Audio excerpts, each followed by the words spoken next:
Is Second Amendment gun rights information unbiased? Imagine trying to understand a story where everyone sees it a little differently. That's often what happens with information about the Second Amendment. It's part of the Bill of Rights, ratified in 1791, and it says, "A well-regulated militia, being necessary to the security of a free state, the right of the people to keep and bear arms shall not be infringed." But what does that really mean? That's where things get complicated. Some say it protects individual gun ownership, while others believe it's about maintaining state militias. The first main view is called the individual rights theory. It argues that the Second Amendment guarantees every American the right to own guns for lawful reasons like self-defense.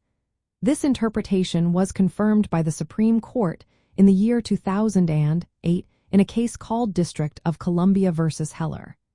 The court said people have a right to keep handguns in their homes for protection.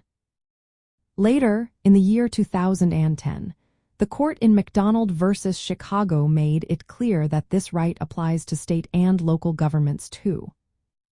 The second view is called the collective rights theory.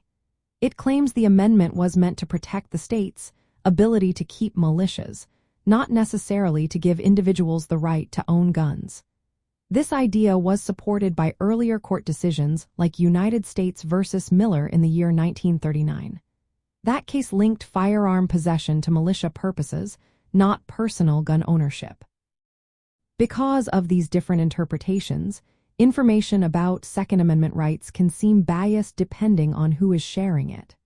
Some sources focus on individual liberty, while others emphasize government regulation and public safety.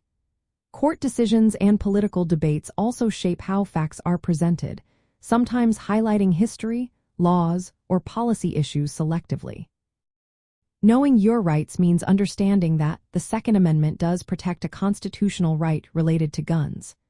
But the scope of that right has changed over time through court rulings. The right isn't unlimited. Governments can set some rules, but these rules must not infringe on the core right recognized by the Supreme Court. The language about militias influences ongoing debates about balancing personal rights with safety concerns. In real life, laws at the federal, state, and local levels affect how you can exercise your right to keep and bear arms. Because of all these factors, information about Second Amendment gun rights is rarely completely free of bias. To truly understand your rights, it's best to look at multiple sources, study the history and court decisions, and stay updated on current laws that impact firearm ownership and use.